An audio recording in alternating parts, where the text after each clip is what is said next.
Right, guys, we spoke about a coefficient today. Coefficient, we spoke about it earlier in class today. I just wanted to reinforce what we learned. Okay, we speak about a coefficient. It's on page 81 of your textbook. Okay, page 81 of your textbook.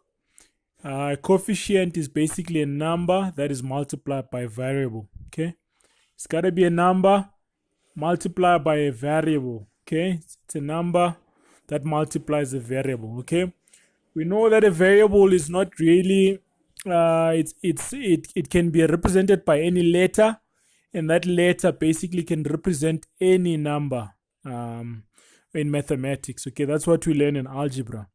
Right, I've got a few examples here. I just want to identify the different coefficients. Okay, I'm going to identify the coefficients. Okay, coefficient of x. Okay, so I'm going to go to number one. What would be a coefficient of x?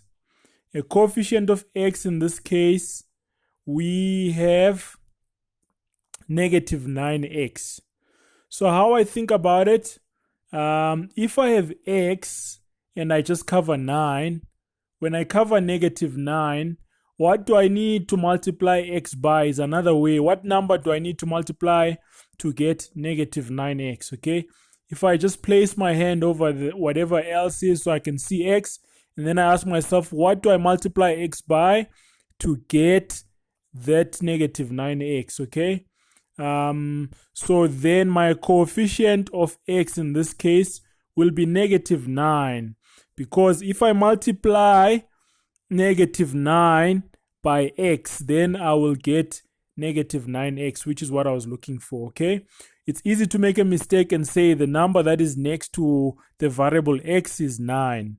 It is not just 9, it is negative 9 entirely. Okay, that's how we look at that one. Okay, number two, we have 2x over 7. Again, I'm going to ask the same question. For me to be able to get 2x over 7, if I take away everything, what do I need to multiply x by to be able to get that 2x over 7? Okay, the variable is x. What is the number that I multiply x by? It is not 2, it is 2 over 7. 2 over 7 times that gives me that. So the coefficient in that second one is 2 over 7, not 2, 2 over 7. And if you want, you can say it's plus 2 over 7. Okay, that's the coefficient of x. Say x coefficient there. Okay, we'll look at another one. Look at the third example. Third example is 5ax minus 8. 5ax minus 8. Okay, this one is a bit tricky. 5ax. Okay, if I look at 5ax over there, I basically need to cover and say, if I'm left with x, what do I need to multiply x by so that I get 5ax? What's missing? I have to multiply by 5a, okay? And 5a can be a variable, but in this case, we're looking at the coefficients of x. The entire number, 5a, will give you 5ax. So 5a is going to be the coefficient in this case, not 5, guys. It would be easy to make that mistake of 5. It's easy to think that it is 5.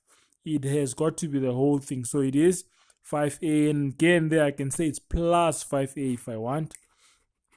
Right, let's go to the last example. Last example here is I have minus x over 8. Okay, minus x over 8.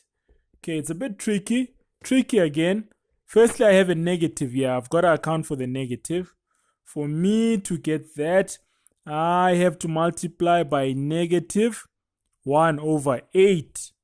If I multiply this, I'll be able to get negative x over 8. So the coefficient will be that. Okay, that's coefficient. Remember, what I do to make it easy for myself, I always cover and I'm left with. You can cover either, really. If you cover x, it gives you the number, the entire number that you multiply. Or if you cover that number and you ask yourself, what do I multiply by to get to the entire number? Probably the easier way is if you cover the other side, your variable in this case, if you cover your variable, you should be able to get the coefficient.